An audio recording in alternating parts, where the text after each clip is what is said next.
Nous en venons à la discussion générale. La parole est à Madame... Non, elle n'est pas là. Je ne la vois pas. Monsieur Joël Giraud, pour 10 minutes.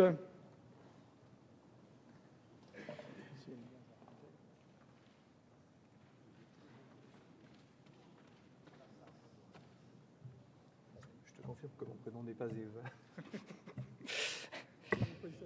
Oui, Monsieur le Président, Monsieur le Ministre, Madame la rapporteure générale, Monsieur le Président de la Commission des finances, chers collègues, nous voici aujourd'hui réunis en vue de la lecture définitive du projet de loi de finances rectificative pour 2014, rejeté en nouvelle lecture par le Sénat le 21 juillet. Ce texte, l'Assemblée nationale l'a discuté et amendé à 2 reprises.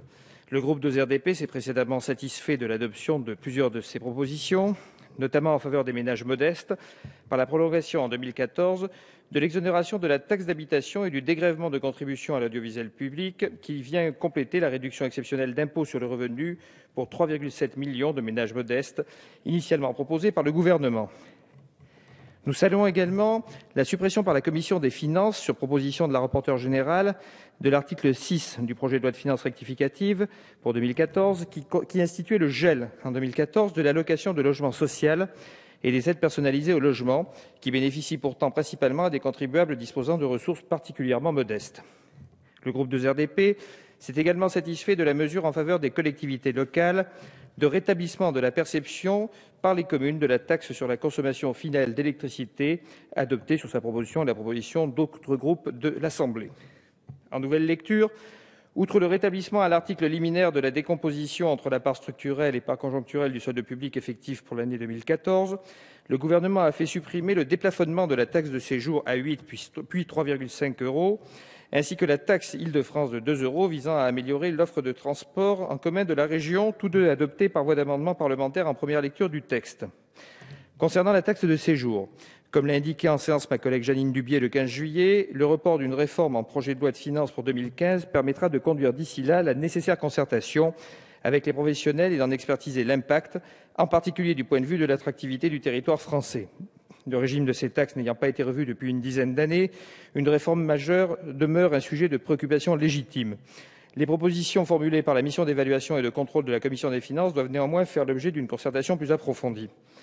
Toujours en nouvelle lecture, l'amendement 2RDP voté par notre Assemblée sur le dispositif de simplification de l'éco-prêt à taux zéro permettra de clarifier le cas où différentes entreprises interviennent dans la réalisation d'un bouquet de travaux financés par cet éco-prêt. L'entreprise commettant une erreur dans la déclaration de ses travaux éligibles ne pourra être sanctionnée que sur sa seule part des travaux, indépendamment des travaux réalisés par d'autres entreprises. Nous saluons également cette adoption. Nous demeurons plus circonspects quant au statu quo voté en nouvelle lecture du texte sur le champ redéfini en première lecture de l'exonération possible de versement transport à l'article 5 quater.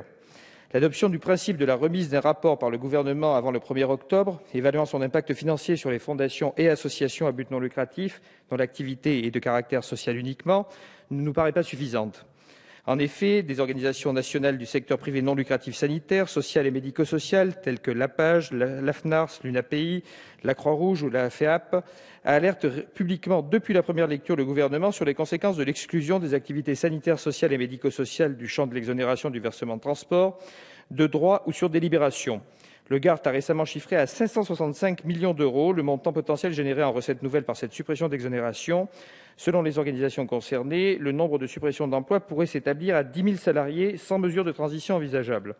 Nous serons donc particulièrement vigilants concernant les modalités de compensation de ces nouvelles charges dans la fixation des ressources de ces établissements par l'État, les conseils généraux et l'assurance maladie. Enfin, concernant les entreprises, je rappellerai l'adoption en première lecture du principe de la création d'un observatoire des contreparties auquel sera associé au Parlement sur la proposition du groupe 2RDP défendue par le président Schwarzenberg en séance, vous l'avez rappelé à l'instant, monsieur le ministre. Cet observatoire, distinct du comité de suivi, même élargi, du seul CICE et placé auprès du Premier ministre, sera chargé de suivre l'usage fait par les entreprises de l'ensemble des allègements de charges et d'impôts, selon l'engagement du Président de la République en janvier dernier à propos du pacte de responsabilité et du CICE. Ces contreparties doivent en effet être définies au plan national et déclinées par branche professionnelle. Elles doivent porter sur des objectifs chiffrés d'embauche, d'insertion de jeunes, de travail des seniors, de qualité de l'emploi, de formation, d'ouverture de négociations sur les rémunérations et la modernisation du dialogue social. La nécessaire mise en place d'un tel observatoire a d'ailleurs pris tout son sens lors de la dernière conférence sociale, notamment pour l'avancée de négociations par branche des contreparties au CICE. Plusieurs syndicats ont appelé de leur vœu une installation rapide de cet observatoire en vue d'une meilleure coopération de l'ensemble des parties prenantes, le CICE ne pouvant se muer définitivement en une nouvelle forme de mécénat.